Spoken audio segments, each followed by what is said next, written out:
The crystal chandelier cast harsh shadows across Adrian Cole's face as he sat alone on the marble bench in the Grand Plaza Hotel's winter courtyard. Just 2 hours ago, he had walked into the city's most exclusive gala as one of the most powerful men in business. Now he was nothing more than a ghost haunting the edges of his former life. "I'm sorry, but I don't think we'd be a good match," the fifth woman had said, her voice dripping with false sweetness as she backed away from him. The whispers had followed her retreat like poison spreading through water. "Did you hear about his company? They say he's lost millions. His fiancée left him for his best friend. He's finished." Adrian loosened his black tie and let his head fall into his hands. 6 months ago he had been on top of the world. Cole Industries was thriving, his engagement to society darling Rebecca Morrison was the talk of every newspaper, and his bank account had more zeros than most people could count. Tonight, he couldn't even get a dance from a woman who used to call him 3 times a week. The sound of wheels on marble made him look up. A woman in a simple gray uniform was pushing a cleaning cart across the courtyard, her movements efficient and purposeful. She was beautiful in a way that made Adrian's chest tighten, natural, unguarded, with kind eyes that seemed to see everything. Her dark skin glowed under the courtyard lights, and when she noticed him sitting there, she paused. "Excuse me, sir," she said, her voice warm and genuinely concerned. "Are you okay? You look like you might need some water." Adrian blinked, caught off guard by the simple question. When was the last time someone had asked if he was okay without wanting something in return? He cleared his throat. "I'm fine. Just needed some air." The woman, her name tag read Ava, didn't seem convinced. She reached into her cart and pulled out a small bottle of water, walking over to him with the kind of confident kindness that comes from a good heart. "Here. It's been a long night, and these events can be overwhelming. Thank you." Adrian took the water, his fingers brushing hers for just a moment. "I'm Adrian." "Ava Collins," she replied, sitting down beside him on the bench without invitation. "I work the night shift here. Been cleaning up after fancy parties for 3 years now. You'd be surprised how many people need to step outside and breathe for a while." Adrian found himself really looking at her. There was something about Ava that made the tightness in his chest ease just a little. She wasn't trying to impress him or get something from him. She was just being human. "Do you ever wonder what it would be like to be one of them? The people at the parties?" Ava considered this, tilting her head slightly. "Sometimes. But then I see how stressed they all look, how they talk to each other like they're always performing, and I think maybe I'm better off just being me. Money can't buy peace of mind, you know?" "No," Adrian said quietly. "It really can't." They sat in comfortable silence for a few minutes, the sounds of the party drifting out from inside the hotel. Adrian sipped his water and felt something he hadn't experienced in months: actual calm. This woman didn't know who he was, didn't care about his stock prices or his social standing. She had seen a person who looked sad and offered help. It was the most genuine interaction he'd had in longer than he could remember. "I should let you get back to work," he said finally, though he didn't want her to leave. Ava smiled, and it was like sunshine breaking through clouds. "Work can wait a few more minutes. Sometimes people need someone to sit with them more than they need clean floors." She paused, studying his face. "Whatever's got you looking so lost, it's going to be okay. Things have a way of working out, even when we can't see how." Adrian felt his throat tighten with unexpected emotion. "How do you know that?" "Because I've been at the bottom before and I'm still here. Still fighting, still believing that tomorrow might be better than today. That's all any of us can do, really." Ava stood up and brushed off her uniform. "I do need to finish my rounds, but if you're still here in an hour, I usually take my break around midnight. You're welcome to join me for coffee in the staff room. It's not fancy, but it's real." As she walked away, pushing her cart with that same purposeful grace, Adrian watched her go and felt something shift inside his chest. For the first time in months, he had somewhere to be that he actually wanted to be. Someone had looked at him and seen not his failures or his former success, but just a person who needed kindness.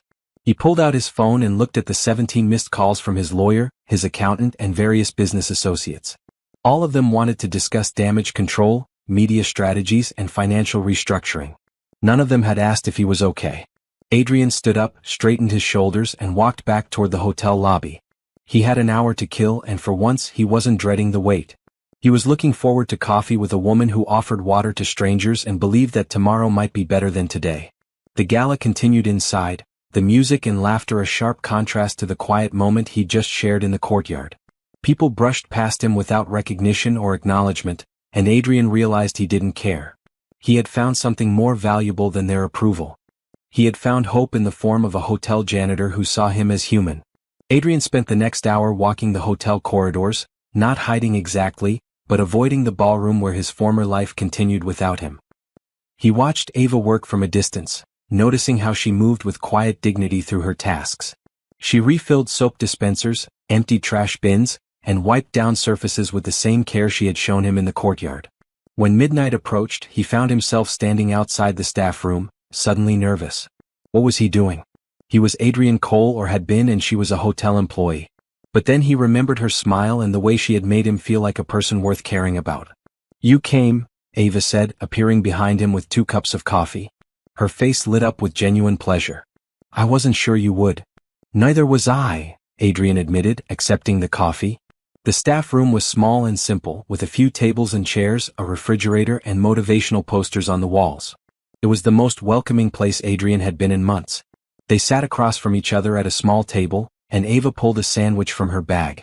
"Turkey and cheese," she said, breaking it in half without asking and pushing one piece toward him. "I always pack extra. My mom raised me to share." Adrian's stomach growled, reminding him that he hadn't eaten since breakfast. At the gala, he'd been too anxious to even think about food. "Thank you. I can't remember the last time someone shared their dinner with me." "That's sad," Ava said simply, not in a pitying way but with genuine concern. "Everyone deserves to have someone care enough to share a meal." As they ate, Adrian found himself opening up in a way he hadn't in years. "I lost my job recently," he said, which was technically true. He had lost his position as CEO when the board voted him out. "Everything I thought I knew about my life just fell apart." Ava nodded. "I've been there. 2 years ago I lost my day job at the bank. Got laid off when they downsized. I was so scared I wouldn't be able to pay rent or help my little sister with college. That's when I started working here." She sipped her coffee thoughtfully. "Scariest time of my life, but also when I learned what I was really made of." "What kept you going?" "My family. My dreams. And the belief that setbacks aren't the same as endings." She looked at him directly. "What about you? What's going to keep you going?" Adrian was quiet for a long moment. "I don't know yet. For the first time in my adult life, I really don't know." "That's okay too," Ava said gently. "Sometimes not knowing is the first step toward figuring out who we really are underneath all the things we thought defined us." They talked until Ava's shift ended at 6 in the morning. She told him about her night classes and social work, her volunteer work at the community center, and her dream of helping families navigate crisis situations. Adrian found himself sharing stories from his childhood, back when things were simpler and success was measured in little league home runs instead of stock points. "I should drive you home," Adrian offered as they prepared to leave. Ava laughed. "I take the bus. Have for 3 years. It's not glamorous, but it gets me where I need to go." "Please," Adrian said. "It's the least I can do after you shared your dinner and listened to me ramble all night." Something in his voice must have convinced her, because she nodded. "Okay. That's very kind of you." Adrian's car was still valet parked from the gala, a sleek black sedan that cost more than most people made in a year. He saw Ava's eyes widen slightly as the valet brought it around, but she didn't comment. Instead, she gave him her address and settled into the passenger seat like riding in expensive cars was something she did every day. "Thank you for tonight," Adrian said as he drove through the quiet pre-dawn streets. "I came to that party feeling like the world had ended. You made me remember that maybe it hasn't." "The world never ends," Ava said softly. "It just changes direction sometimes. The trick is learning to change with it instead of fighting the current." When they reached her apartment building, a modest complex in a working-class neighborhood, Ava turned to him before getting out. "Adrian? I know we just met, but I want you to know something. Whatever you lost, whatever went wrong, it doesn't define who you are. Who you are is the person who sat with me and shared stories and made me laugh at 4 in the morning. That person is worth fighting for." Adrian felt his chest tighten with emotion again. "Can I see you again?" Ava smiled. "I work every Tuesday through Saturday night. If you're ever in the neighborhood and need someone to talk to, you know where to find me." As Adrian drove home to his empty penthouse apartment, he realized something had fundamentally shifted inside him. 4 months, he had been drowning in his failures, measuring his worth by what he had lost. But Ava had looked at him and seen something worth saving. He pulled out his phone and, for the first time in weeks, ignored the flood of messages from lawyers and accountants. Instead, he found himself researching social work programs and community centers, wanting to understand the world that had shaped the woman who had shown him such kindness. Maybe Ava was right. Maybe setbacks weren't the same as endings. Maybe this was just the beginning of a story he hadn't known he was ready to write. 3 days later, Adrian found himself standing in the Grand Plaza Hotel lobby at 10 in the morning, feeling more nervous than he had during any business merger. He had told himself he was just in the neighborhood, but the truth was he had driven across town specifically hoping to see Ava again. The night shift employees would be getting off work soon, and he had timed his arrival perfectly. "Mr. Cole?" The daytime manager approached him with a mixture of recognition and confusion. "Can I help you with something? I'm looking for one of your employees. Ava Collins. She works the night cleaning shift." The manager's eyebrows rose. "May I ask why?" Adrian realized how this must look, a man in an expensive suit asking for a janitor. "She helped me the other night. I wanted to thank her properly. She just finished her shift, probably heading to catch the 10:15 bus." The manager pointed toward the back exit. "Staff parking is that way." Adrian hurried through the hotel, his heart racing like he was 17 again and asking someone to prom. He spotted Ava walking toward the bus stop, her uniform replaced by jeans and a simple blue sweater. She looked tired but beautiful, and when she saw him approaching, her face broke into a surprised smile. "Adrian, what are you doing here?" "I was hoping to buy you coffee," he said, slightly out of breath. "Real coffee, not the staff room variety." Ava looked at him curiously. "It's 10 in the morning. I just worked all night." "Then breakfast," Adrian said quickly. "Whatever you want. I can't stop thinking about our conversation the other night. You said things that made sense to me for the first time in months." For a moment, Ava seemed to consider saying no. Adrian could see the hesitation in her eyes, the recognition that they came from different worlds, that this friendship didn't make logical sense. But then she smiled and Adrian felt like he could breathe again. "There's a diner 2 blocks from here," she said. "Nothing fancy, but they make excellent pancakes." The Sunrise Diner was exactly the kind of place Adrian hadn't been to in years. Red vinyl booths, black and white checkered floors, and a waitress who called everyone honey. Ava slid into a booth like she belonged there, and Adrian realized she probably came here often. This was her world and she was letting him into it. "So," Ava said after they had ordered pancakes for her, coffee and toast for him, "what's really going on? Men in $1,000 suits don't usually hunt down hotel janitors for breakfast." Adrian almost choked on his coffee. "How do you know how much my suit costs?" "I have eyes. And I've cleaned up after enough rich people to recognize expensive clothes." Ava leaned back in her booth, studying him.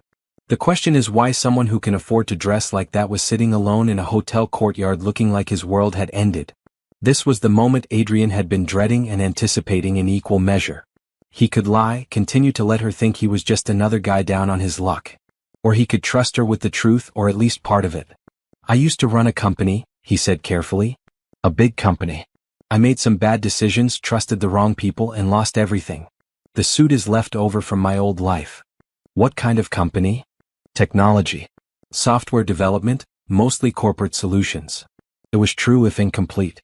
Coal industries had been much more than that, but software development was how it had started. "I built it from nothing and I watched it crumble just as fast." Ava was quiet for a moment, processing this. "That's why you looked so lost the other night. You didn't just lose a job. You lost your identity."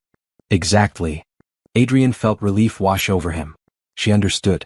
"For 15 years I was my company. Adrian Cole, CEO. Without that title, I don't know who I am anymore."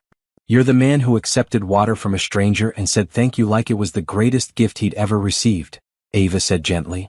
"You're the person who listened to my stories about night school and volunteering like they were the most important things in the world. You're someone who drove across town to buy breakfast for a woman you barely know because she made you feel human again." She reached across the table and touched his hand.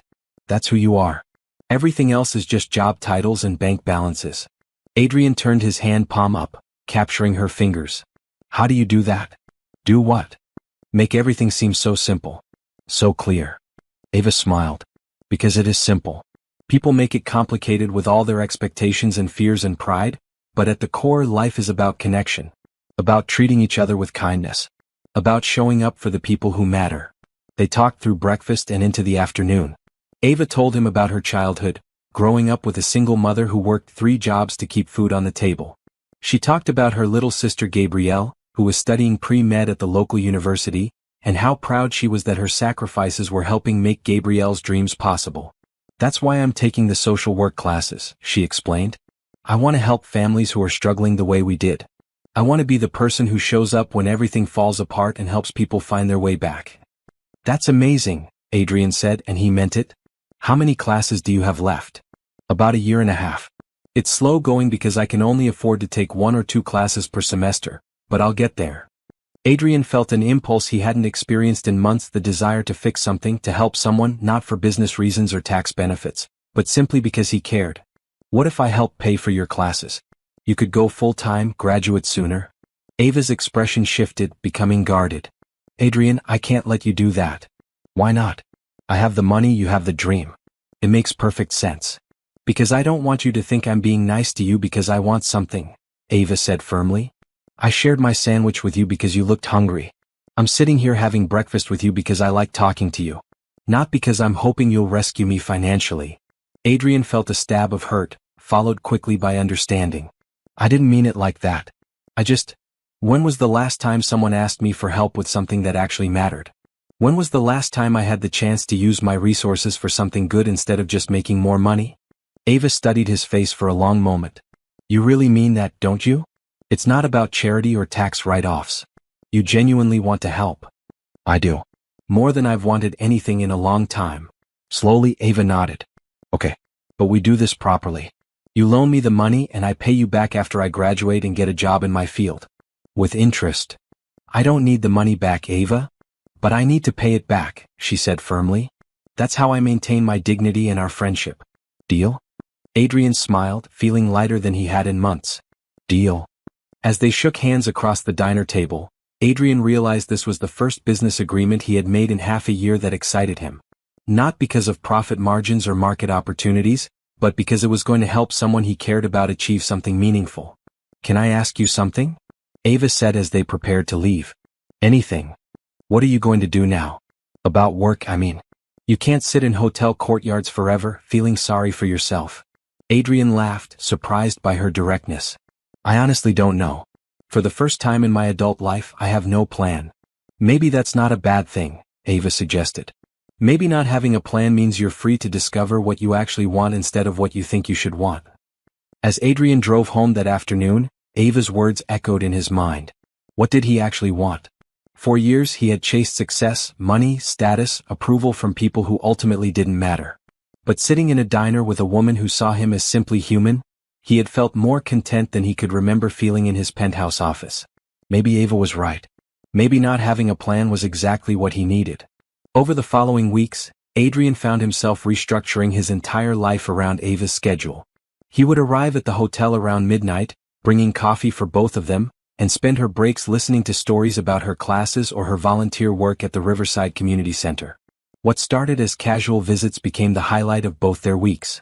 "You know, you're becoming a fixture around here," Ava teased one Thursday night as they sat in the courtyard where they had first met.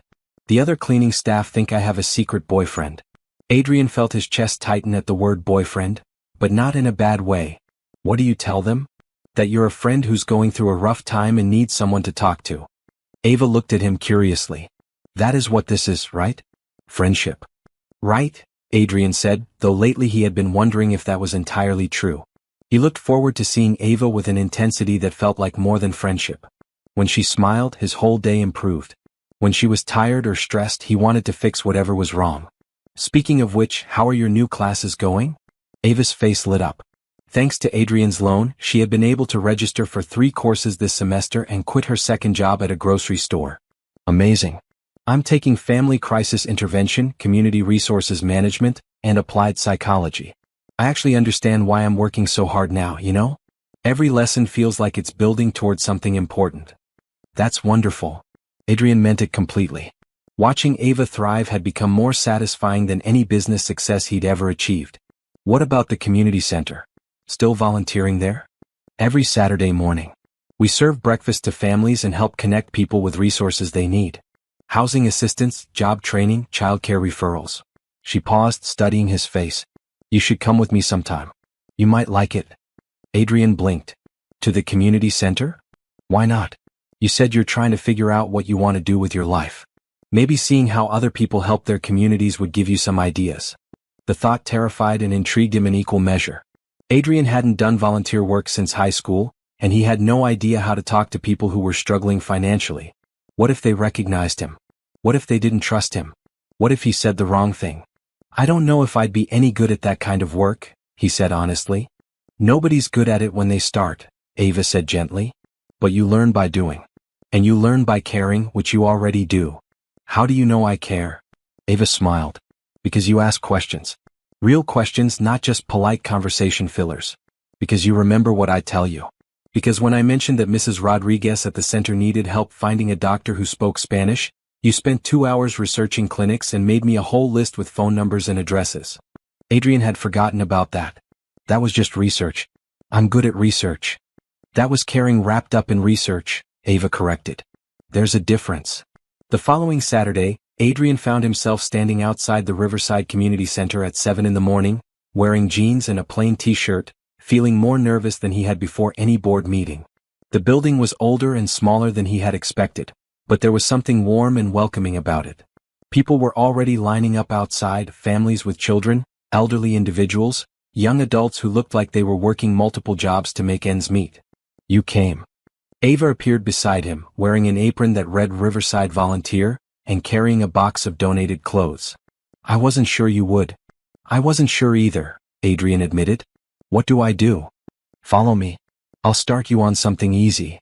For the next 4 hours, Adrian served eggs and pancakes, helped sort donated clothing, and listened to more life stories than he had heard in years. A young mother told him about working 3 jobs while her husband recovered from a construction accident. An elderly man explained how his Social Security barely covered his medications, leaving little for food. A teenager mentioned dropping out of school to help support his siblings after their father was deported. Each story was a reminder of how insulated Adrian's world had been, how many struggles he had never had to face. But rather than feeling guilty or overwhelmed, he found himself energized. These weren't just problems to solve, they were people who deserved help, dignity, and hope. How was that? Ava asked as they cleaned up afterward. Humbling, Adrian said honestly. And amazing. I can't remember the last time I felt this useful. That's because you were being useful. Not just profitable or successful, actually helpful to people who needed it. As they walked to their cars, Adrian found himself seeing the neighborhood differently. Instead of just noticing the run-down buildings and lack of trendy restaurants, he saw a community where people looked out for each other, where neighbors became family, where small acts of kindness made real differences. Ava, he said suddenly, what would it cost to expand the community center's programs? To serve more families, maybe add job training or childcare? She stopped walking and looked at him. Why? Because what you're doing there matters. Because those people deserve more support than they're getting. Because I have money sitting in accounts doing nothing when it could be helping. Adrian? Ava's voice was soft, cautious. That's incredibly generous, but charity isn't the same as understanding. You can't just throw money at problems and expect them to disappear. I'm not talking about charity, Adrian said, surprised by his own certainty. I'm talking about investment. About being part of something that actually makes a difference. They had reached Ava's car, but neither of them made a move to leave. The morning sun was warming the air, and Adrian realized this was the first Saturday in months that he hadn't woken up wondering how to fill the empty hours until Monday. If you're serious about this, Ava said slowly, then you need to commit to more than just writing checks. You need to show up. You need to listen. You need to learn what these communities actually need instead of assuming you know. I want to do that, Adrian said. Will you teach me? Ava studied his face for a long moment, and Adrian felt like she was seeing past his words to his intentions. Finally she smiled. Okay, but we start small. Keep volunteering. Learn people's names. Hear their stories. Understand the problems before you try to solve them. Deal? As Adrian drove home, he realized something fundamental had shifted. For the first time since losing his company, he had a sense of purpose that had nothing to do with profit margins or stock prices. He wanted to be part of the world Ava had shown him, a world where success was measured and families helped and communities strengthened. That afternoon, he made his first anonymous donation to the Riverside Community Center, enough to expand their breakfast program and add an afternoon tutoring service for children. He didn't tell Ava about it, not yet. He wanted to earn the right to be part of her world through actions, not just money. But as he researched other community organizations and social service programs, Adrian felt something he hadn't experienced in months: excitement about the future. 2 months into their friendship, Adrian had become a fixture at both the Grand Plaza Hotel and the Riverside Community Center. He spent Tuesday through Saturday nights talking with Ava during her breaks, and every Saturday morning serving breakfast to families who had begun to recognize and welcome him. The anonymity he had initially craved was giving way to genuine connections with people who knew him simply as Adrian, who volunteers with Ava. Mrs. Rodriguez asked about you yesterday, Ava mentioned during one of their midnight coffee sessions. Her grandson Miguel got accepted into that computer program you told him about. She wanted to make sure you knew. Adrian smiled, remembering the shy 14-year-old who had mentioned loving video games but never imagining he could learn to create them. That's wonderful. Did you tell her I'll help him with the application essays if he needs it? I did. She almost cried. Ava looked at him with an expression he couldn't quite read. You know, when I first met you, I thought you were just a sad rich guy who needed someone to listen to his problems. I never imagined you'd become so important to so many people. Important. Adrian, you've helped 12 families find better housing, connected 8 people with job opportunities, and personally tutored 6 kids in basic computer skills. The center's breakfast program has doubled because of your donations. You've become part of our community. The word "our" sent warmth through Adrian's chest. I never expected to find something I cared about this much. What did you care about before? In your old life? Adrian considered this. Success, I guess. Growth. Beating the competition.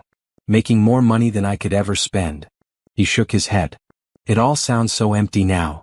It's not empty if it taught you skills you're using now, Ava said thoughtfully. Your business experience is why you're so good at connecting people with resources. Your leadership background is why families trust you to advocate for them. Maybe everything that happened was preparing you for this. They were sitting in their usual spot in the hotel courtyard, sharing a bag of pretzels Ava had bought from a vending machine. It was a warm spring night, and Adrian found himself studying Ava's profile in the soft lighting. When had she become so beautiful to him? When had her laugh become the sound he most wanted to hear? Can I tell you something? He said suddenly. Always. I think I'm falling in love with you. The words hung between them like a bridge waiting to be crossed. Ava turned to look at him fully, her expression unreadable. Adrian? I know, he said quickly. I know we come from different worlds. I know I'm still figuring out who I am without my old life. I know this probably complicates everything. But I can't pretend anymore that this is just friendship for me. You've changed how I see everything myself, success, what actually matters. I needed you to know. Ava was quiet for so long that Adrian began to panic. Had he ruined everything? Had he misread all the signs, all the moments when their hands touched or their eyes lingered on each other? I care about you too, she said finally. More than I expected to. More than I planned to. But I need to know this is real. Not just gratitude or loneliness or some kind of rescue fantasy. I need to know you see me as an equal partner, not someone you're saving or someone who saved you. Adrian reached for her hand, intertwining their fingers. Ava, you're the strongest person I know. You work full-time, go to school, volunteer every weekend, and still find energy to care about everyone around you.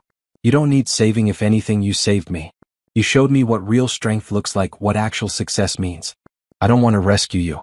I want to build something with you. What kind of something? I don't know yet. A life where we both get to be ourselves but together. Where your dreams and mine support each other instead of competing. Where we use whatever resources we have, your heart, my connections, our combined stubbornness to help people like the families at the center. Ava smiled, the first real smile since he'd made his confession. You've really thought about this. I've thought about nothing else for weeks. Adrian brought her hand to his lips, pressing a gentle kiss to her knuckles. I love your mind, Ava. I love how you see solutions where other people see problems. I love how you make everyone around you feel valued and heard. I love that you chose to help a stranger in a hotel courtyard and somehow changed both our lives in the process. I love you too, she said softly. I think I have for a while now. I just wasn't sure if what I was feeling was real or if I was getting caught up in how good it felt to be seen the way you see me. How do I see you? Like I matter. Like my dreams are worth pursuing. Like my opinions are valuable. She paused. Like I'm beautiful. You are beautiful. Inside and out. They sat in comfortable silence for a moment, both processing this shift in their relationship. Finally, Ava spoke again. If we do this, if we try being more than friends, we have to be honest with each other about everything. No secrets, no trying to protect each other from difficult truths. Can you promise me that? Adrian felt a flicker of anxiety. He had been honest about losing his job and his company, But he hadn't told her the full scope of his wealth or his former status as one of the city's most prominent CEOs. He told himself it was because he wanted her to love him for who he was now, not who he had been. But looking into her eyes, he knew she deserved complete honesty. "I promise," he said. "Complete honesty starting now." "Good. Then tell me something true that you haven't told me yet." Adrian took a deep breath. "I'm afraid that when you really understand how different our backgrounds are, you'll decide I don't belong in your world. And I'm afraid that when your old life calls you back you'll remember that I'm just a hotel janitor and realize you can do better." They looked at each other for a moment, both recognizing the fear in the other's eyes. Then Ava laughed and Adrian felt his anxiety dissolve. "We're quite a pair," she said. "Both terrified of not being good enough for each other." "Maybe that's how we know it's real," Adrian suggested. "If it was easy, it probably wouldn't matter as much." The next week brought a shift in their dynamic that felt both natural and thrilling. Adrian still came to the hotel during Ava's shifts, but now their conversations were punctuated by gentle touches, shared glances that lasted longer than friendship required, and an underlying current of affection that made everything feel new. "You know," Ava said one night as they walked through the hotel service corridors, "I never thought I'd be someone who had workplace romance." "Technically, I don't work here," Adrian pointed out. "No, but you're here so much that Jerry from maintenance asked if you were applying for a job." Adrian laughed. "What did you tell him?" "That you're independently unemployed." "Is that what I am?" Ava stopped walking and turned to face him. "You're someone who's in transition. Someone who's discovering that success doesn't have to look like what everyone else expects it to look like." She was right, Adrian realized. For the first time in his adult life, he wasn't measuring his worth by external achievements. He was finding meaning in relationships, in community work, in the simple pleasure of making Ava smile. "I got some news today," Ava said as they continued walking. "I've been accepted for a summer internship with the Department of Social Services. It's part of my program, and it means I'll be working with families in crisis intervention." "That's amazing." Adrian stopped and pulled her into a hug, spinning her around in the empty hallway. "I'm so proud of you." "It's unpaid," she said when he set her down. "Which means I'll need to keep working here at night to pay bills.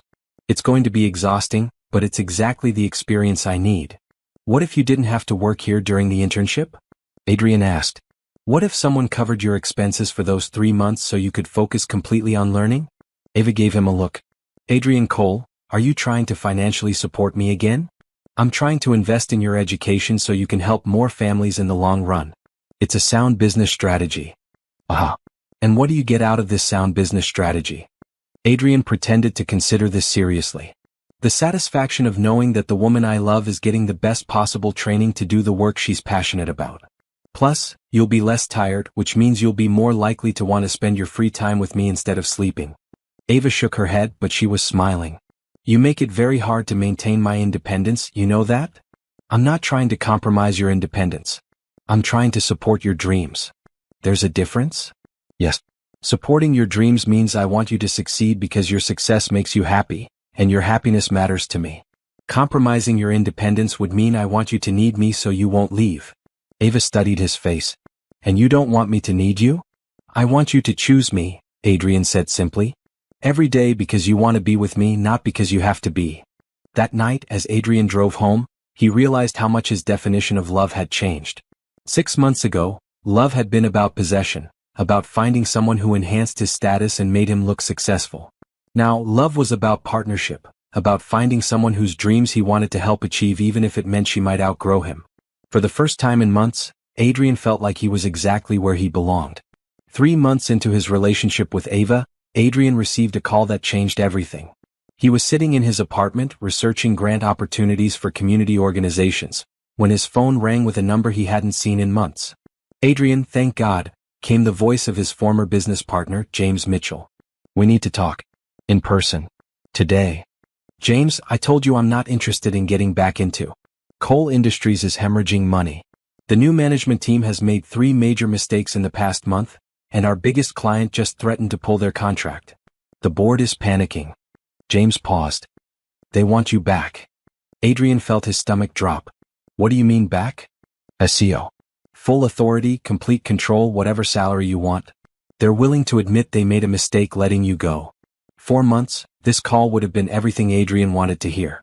The vindication, the return to power, the chance to reclaim his former life. Now, sitting in his modest apartment with community center flyers spread across his coffee table, he felt something unexpected: reluctance. "I need time to think about it," he said. "Adrian, they need an answer by Friday. This is your company. Your life's work." After hanging up, Adrian sat in silence for a long time. 6 months ago, coal industries had been his identity, his pride, his measure of worth. Now, the thought of returning to 60-hour weeks, constant stress, and decisions based purely on profit margins felt suffocating. But it was also an opportunity. If he went back, he could implement the values Ava had taught him. He could create jobs that paid living wages, establish programs that supported employees' families, build partnerships with community organizations like Riverside. He could use his company as a force for good instead of just a money-making machine. That night he told Ava about the offer. "What do you want to do?" she asked. They were sitting in her small apartment for the first time, sharing takeout Chinese food and talking about their days. Her place was tiny but warm, filled with textbooks, plants, and photos of her family. "Honestly, part of me wants to say no. I've been happier these past few months than I was in years of running that company. But I keep thinking about what we could accomplish if I had that kind of resources and influence again. Real change, Ava. Not just helping one family at a time, but changing systems that keep families in crisis." Ava set down her chopsticks and looked at him seriously. "Can you do that without losing yourself again? Without becoming the person who was so miserable 6 months ago that he sat alone in hotel courtyards?" "I don't know. But I think I have something now that I didn't have before." "What's that?" "A reason to stay grounded. Someone who'll remind me what actually matters when I get caught up in boardroom politics and profit reports." Ava smiled. "Is that your way of asking me to be your conscience?" "That's my way of saying I can't imagine making any major life decisions without your input anymore." The next day, Adrian met with the coal industry's board of directors for the first time in 6 months. Walking into the familiar conference room felt like putting on old clothes that no longer fit quite right. The faces around the table were apologetic but desperate, and Adrian realized they weren't offering him his job back because they respected him, they were offering it because they needed him. "We've learned from our mistakes," Board Chair Margaret Thornton was saying. "We're prepared to give you complete autonomy to run the company as you see fit." "Complete autonomy?" Adrian asked. "Within reason, of course. As long as profitability." "No," Adrian interrupted. "If you want me back, it's with actual complete autonomy. I want to restructure our employee benefits, implement profit-sharing programs, establish community partnerships, and shift our focus towards sustainable technology solutions even if they're less immediately profitable." The room fell silent. Finally, Margaret spoke. "Adrian, we understand you want to make some changes, but we have shareholders to consider. The shareholders can consider finding a new CEO if they don't like my vision," Adrian said calmly. "You came to me because the company is failing under traditional management. I'm offering you a different approach, one that builds long-term value by treating employees, communities, and the environment as stakeholders, not just expenses." He stood up from the table. "I'll take the job, but only if the board agrees in writing to support these changes for a minimum of 2 years. You'll see results, but they might not look like what you're used to measuring." That evening, Adrian waited nervously for the board's decision. When the call came, Margaret's voice was resigned but accepting. "You have a deal, Adrian.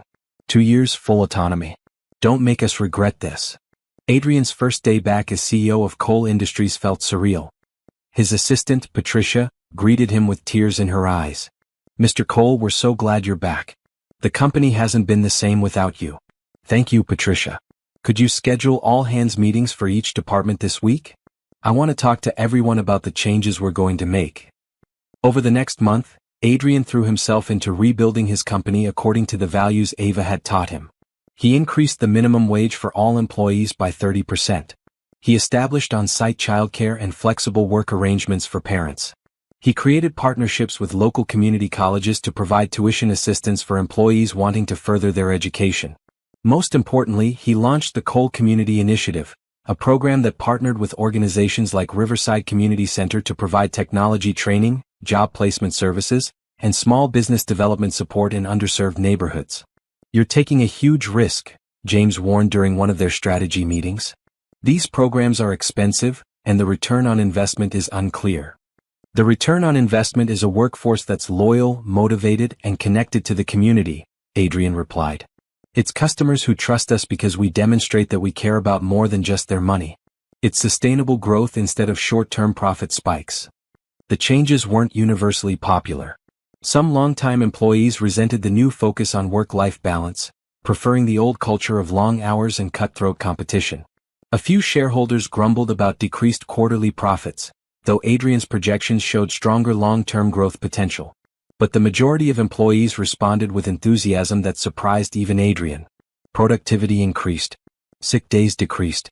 The company's reputation in the community improved dramatically. Most importantly, Adrian found that he loved going to work again. "You're different," Ava observed one Saturday morning as they worked together at the community center. "More confident. More yourself." "How do you mean?" "You're not trying to prove anything anymore. You're just doing good work because it's good work." Adrian smiled, watching Ava help a young mother fill out job applications while her toddler played nearby. "I learned that from you. The idea that work should be about contribution, not just achievement. Look at you, getting all philosophical. Look at you, changing my entire worldview without even trying." As Adrian drove to work that Monday morning, he realized something remarkable had happened. He had gotten his old life back, but he was living it as a completely different person. The scared, desperate man who had sat alone in a hotel courtyard 6 months ago had been replaced by someone who knew what he valued and why. Someone who had learned that true success wasn't about being better than other people, it was about being better than he used to be. Spring had settled into early summer when Adrian realized he was completely and irrevocably in love with Ava Collins. It wasn't a sudden revelation but a gradual understanding that had grown alongside their relationship over the past 4 months. Every conversation deepened his respect for her mind. Every shared laugh made him want to create more reasons for her to smile. Every moment apart made him count the hours until he could see her again. They had fallen into a comfortable rhythm. Adrian would finish his CEO duties by 6 o'clock, something that would have been impossible before Ava taught him about work-life balance, then meet her for dinner before her shift at the hotel. On weekends, they volunteered together at Riverside Community Center, where they had become known as a team. People would approach them as a unit, seeking help with problems or sharing good news about their progress. "You know what I love about working with you?" Ava said one Saturday as they finished serving lunch to families. They were cleaning up together, moving around each other in the kitchen with the easy coordination of people who had done this many times before. "What's that?" Adrian asked, drying dishes while she washed. "You listen to understand, not to fix. When Mrs. Garcia was telling you about her son's struggles in school, you didn't immediately start offering solutions. You asked questions until you really understood what she needed. I learned that from you. From watching how you interact with people here."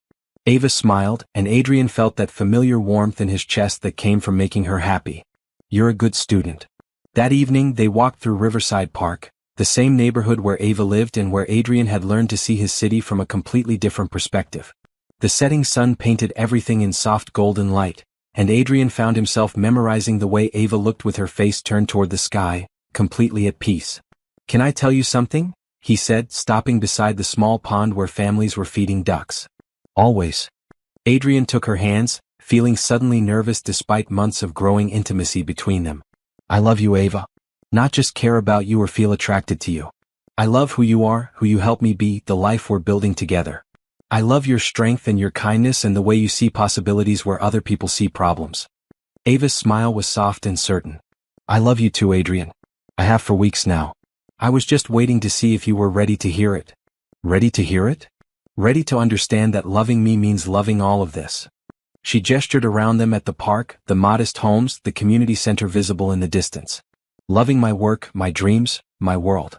Not trying to change it or improve it, but accepting it as part of who I am. I do love all of it. I love that you showed me what community actually means. I love that you taught me success isn't about what you accumulate but what you contribute." Adrian stepped closer, cupping her face in his hands. "I love that you saw something worth saving in a broken man sitting alone in a hotel courtyard. You weren't broken. You were just lost. Same thing sometimes." Ava shook her head. "No. Broken means something can't be fixed. Lost just means you need help finding your way home." When Adrian kissed her, soft and gentle beside the pond where children were laughing and couples were walking hand in hand, he felt like he had finally found his way home. Not to a place but to a person who understood him completely and loved him anyway. "I want to ask you something," he said when they broke apart, "but I'm terrified you'll say no." "Ask me anyway. Move in with me." Ava blinked, clearly surprised. "Adrian? I know it's a big step. I know we've only been together officially for a few months, but I hate saying goodbye to you every morning. I want to wake up next to you and fall asleep holding you and have you be the first person I talk to about both the good and bad parts of my day. Your apartment is in the penthouse district. It's completely different from my world. Then we'll find something new. Something that feels like home to both of us. Or you can help me make my place feel more like yours, warm and real and welcoming. Adrian paused. The location doesn't matter to me, Ava. You matter. Us matter. Ava was quiet for a long moment, and Adrian felt his heart racing. Had he pushed too fast? Had he misread how serious she was about their relationship? What about when things get difficult? She asked finally. When the newness wears off and we have to deal with real problems like money and work stress and family issues? Then we deal with them together. We figure it out as we go, like people who love each other do. What about when you remember that you're Adrian Cole, successful CEO, and I'm Ava Collins, hotel janitor taking night classes? Adrian felt a flash of something that might have been panic. He still hadn't told her the full truth about his wealth and former status. He had told himself it was because he wanted her to love him for who he was now, but standing here asking her to build a life with him, he knew she deserved complete honesty. Ava, there's something I need to tell you. Something in his tone made her step back slightly. What is it? You know, I used to run a technology company. What I didn't tell you is how big it was. Cole Industries isn't just some startup I lost.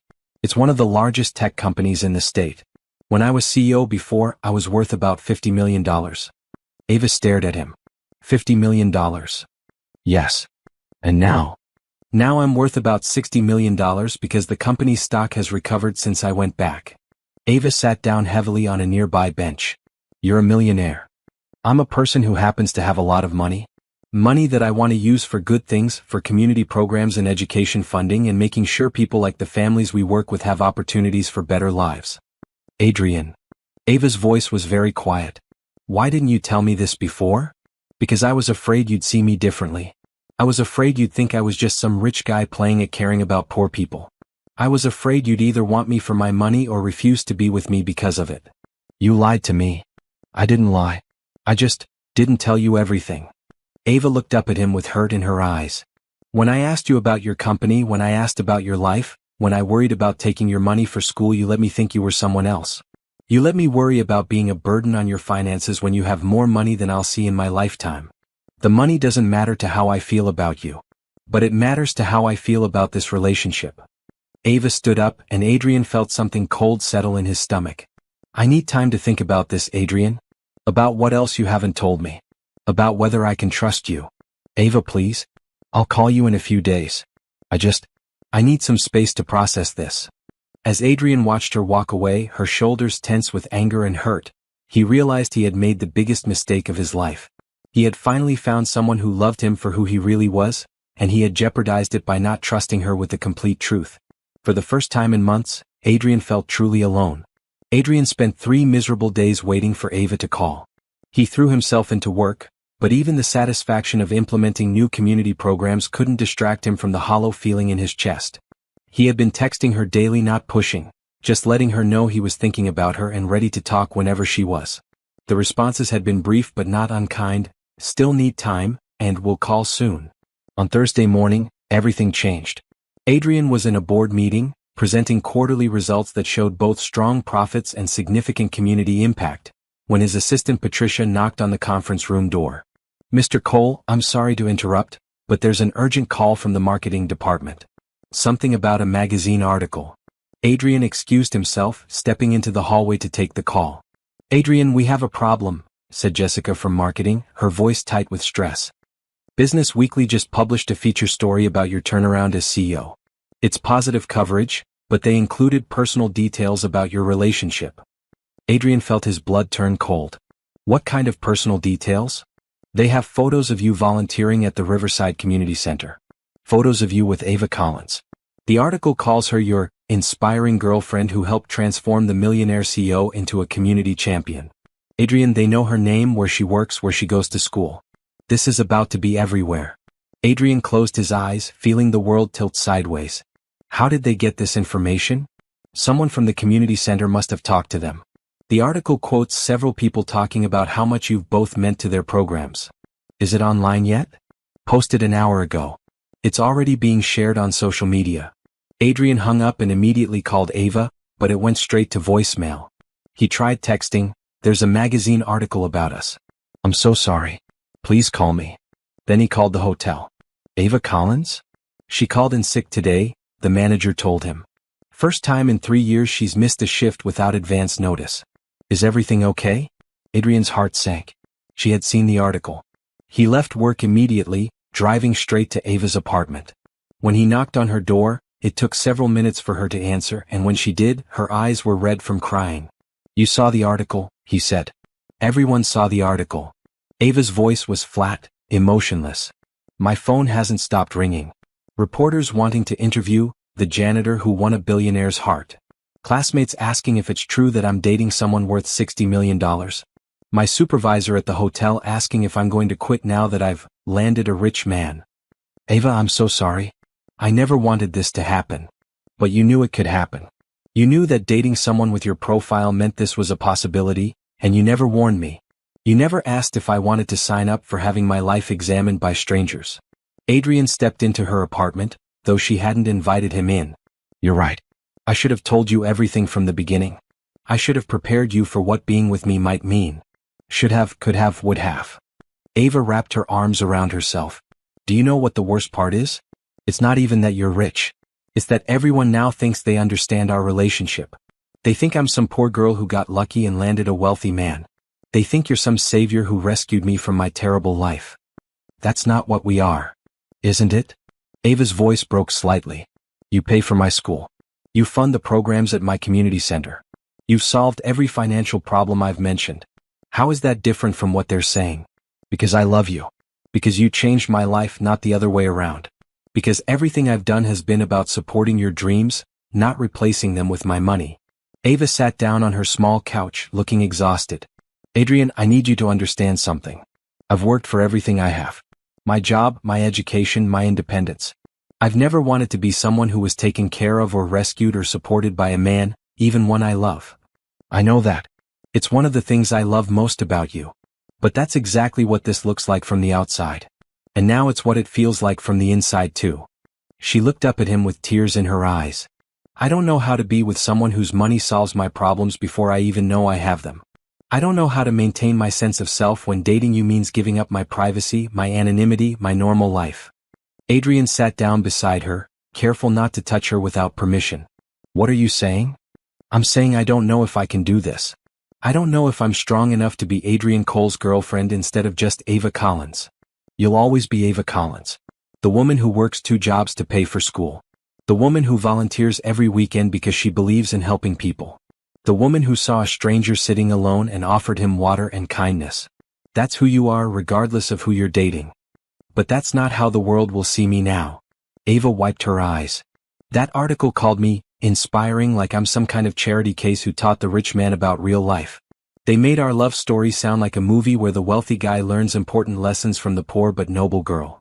Adrian felt anger rise in his chest, not at Ava but at the situation, at his own mistakes, at a world that couldn't see their relationship for what it really was. "I'll have my lawyers contact the magazine. I'll demand they retract the personal information about you.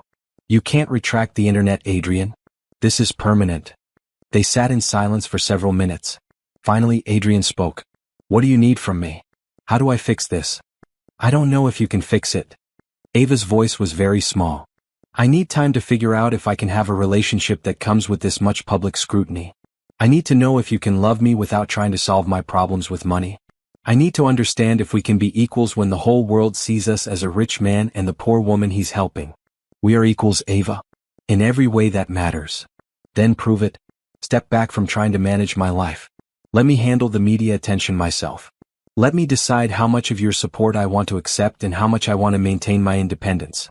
Adrian wanted to argue, wanted to insist that protecting her from this media circus was his responsibility. But looking at her face, he realized that his instinct to shield her from consequences was exactly the problem she was talking about. "Okay," he said quietly. "What does that look like?" "It looks like you going home and letting me figure out how to handle this situation. It looks like you trusting me to be strong enough to deal with difficult things. It looks like you understanding that I might decide this is all too much." The words hit Adrian like a physical blow. "Are you breaking up with me?"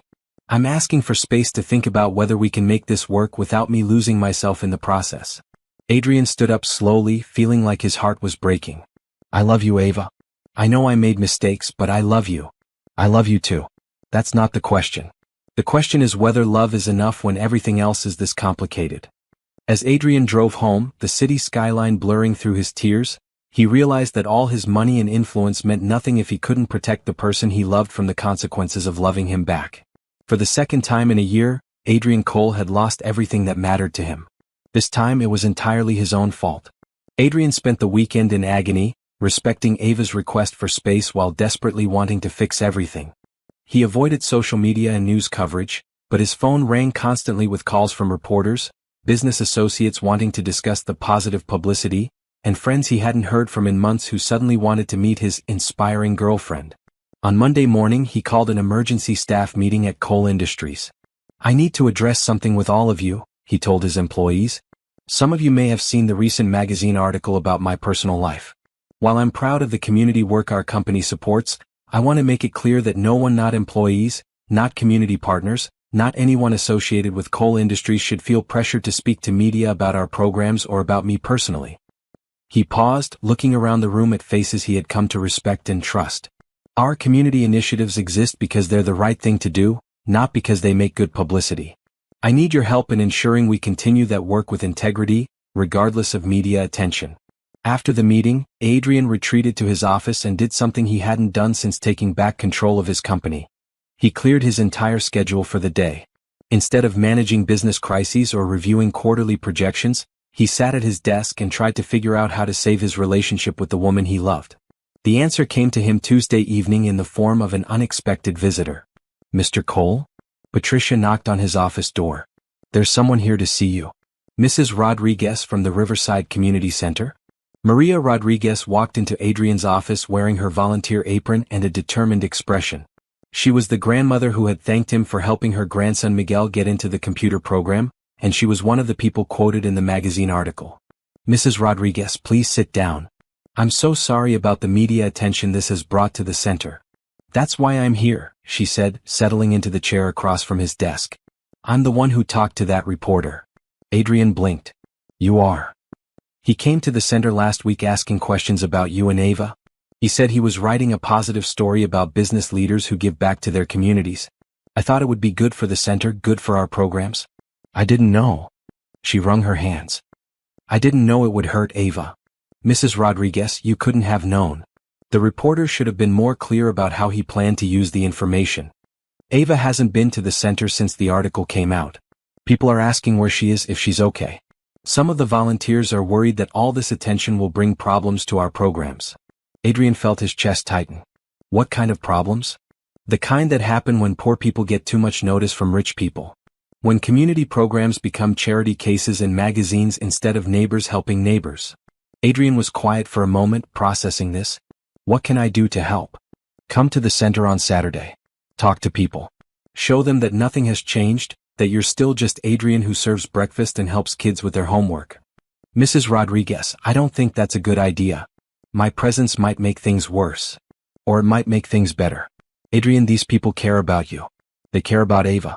They don't understand why a magazine article means you both disappear from their lives.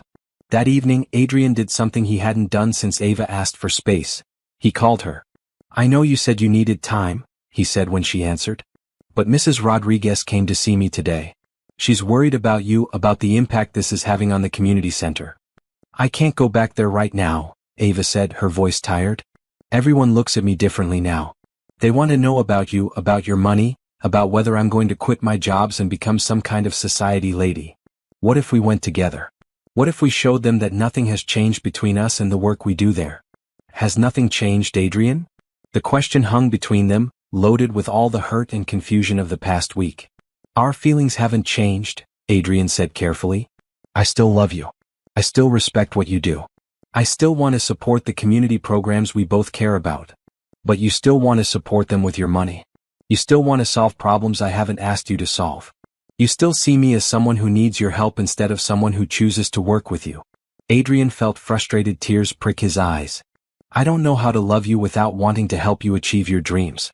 I don't know how to have the resources I have and not use them for people I care about. Then learn, Ava said simply. Learn to love me by asking what I need instead of assuming you know.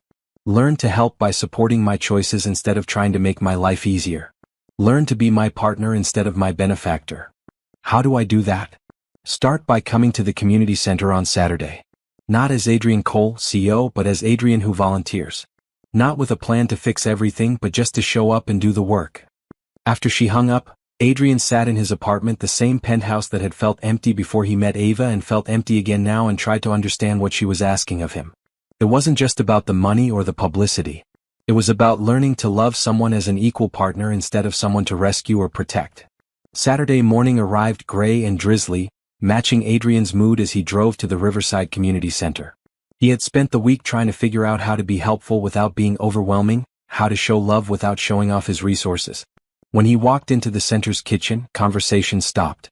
The usual volunteers, people he had worked alongside for months, looked at him with a mixture of curiosity, wariness, and something that might have been disappointment. Adrian? Miguel Rodriguez ran up to him, the teenager's face bright with excitement. I saw the article about you. You're famous. Not famous, Adrian said, ruffling Miguel's hair. Just someone who got more attention than he wanted. How's the computer program going? As Miguel launched into an excited description of his first coding project, Adrian felt some of the tension in the room ease. Mrs. Garcia approached with her usual shy smile, asking if he would help her daughter with her college application essays. Mr. Thompson wanted advice about starting a small business. Slowly, the morning began to feel normal again. Adrian served breakfast, sorted donations, and listened to the stories and concerns of people he had come to care about deeply. But there was one person noticeably absent. Where's Ava? Asked 10-year-old Sophia, tugging on Adrian's shirt as he helped her practice reading. She always helps me with the hard words. She's taking a break, Adrian said carefully. But I bet she misses you too. Around 11 o'clock, just as Adrian was beginning to think Ava wouldn't show up, the front door opened and she walked in. She looked tired and uncertain, but when she saw Adrian serving pancakes to the Morales family while their toddler sat on his lap, her expression softened slightly. Ava. Sophia squealed, running across the room to hug her. You came back. Of course I came back, Ava said, though her voice was shaky. This is my family too. For the next hour, Adrian and Ava worked in the same space but didn't speak directly to each other.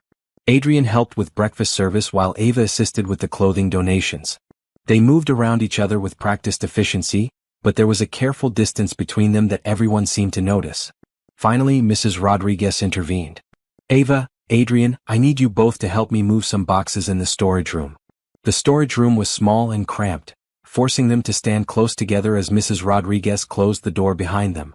You two need to talk, she said firmly through the door. Don't come out until you figure this out. These families depend on both of you, and this awkwardness is making everyone uncomfortable. Adrian and Ava stood in the dim storage room, surrounded by boxes of donated clothes and canned goods, finally alone together for the first time since their fight. I've missed you, Adrian said softly. I've missed you too.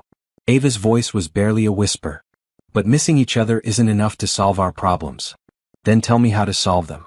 Tell me how to be what you need me to be.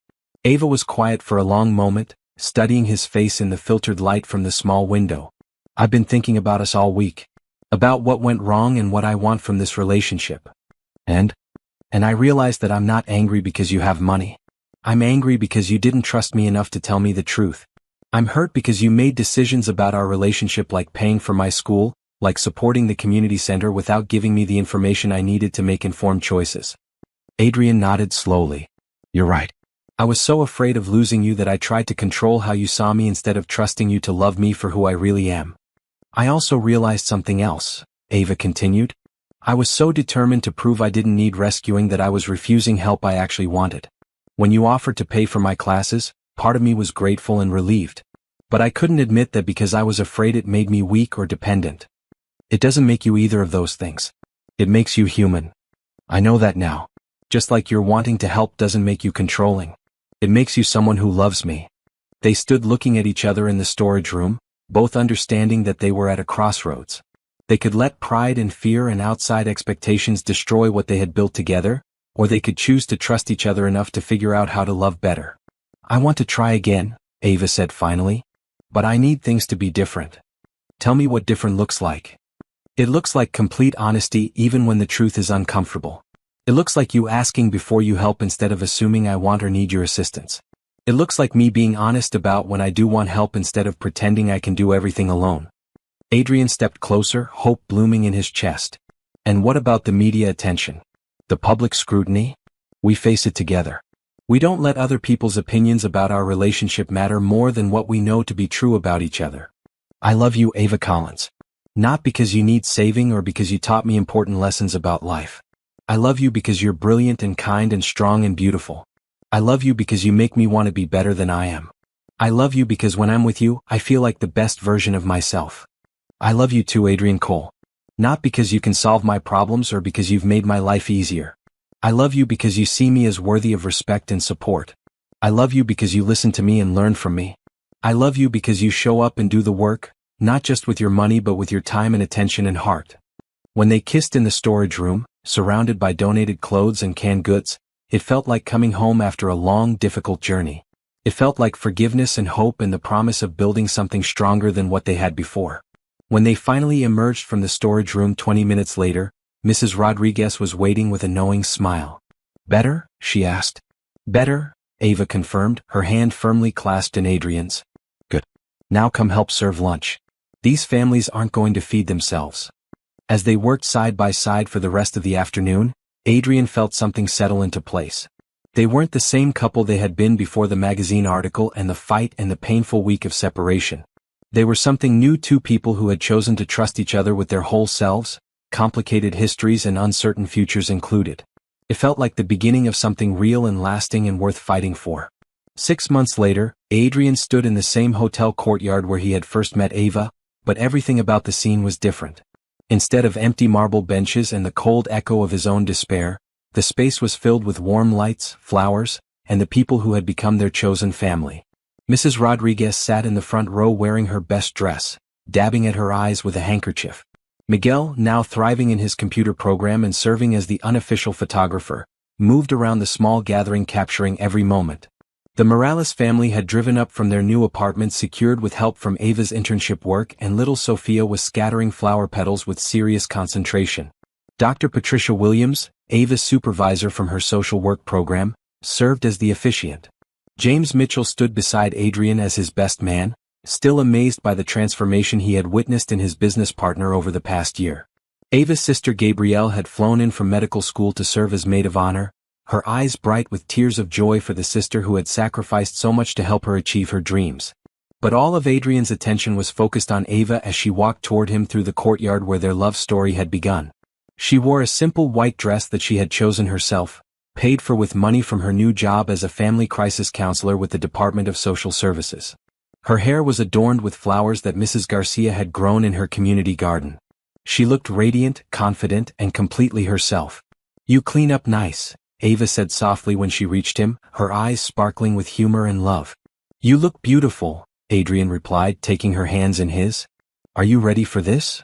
"I've been ready since the night you accepted a bottle of water from a stranger." Dr. Williams began the ceremony with words about love being a choice made daily, about partnership requiring both vulnerability and strength, about building a life together that honored both individual dreams and shared values. But Adrian barely heard the formal words.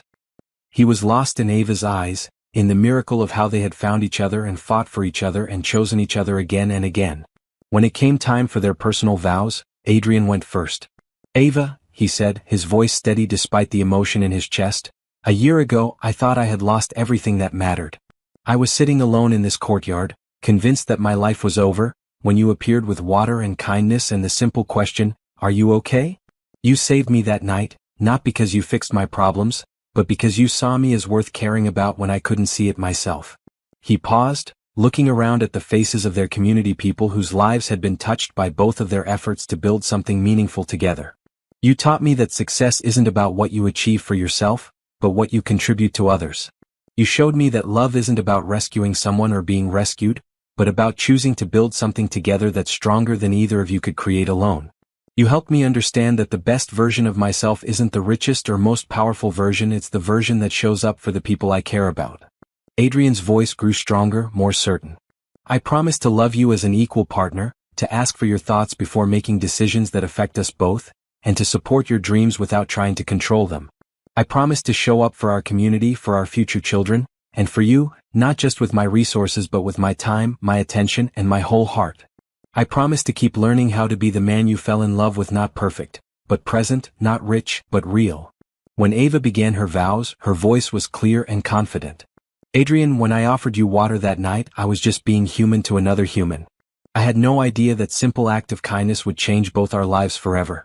You were lost, but you weren't broken. You were just someone who needed to remember who you really were underneath all the expectations and pressures of the world. She smiled, and Adrian felt his heart expand with pure joy.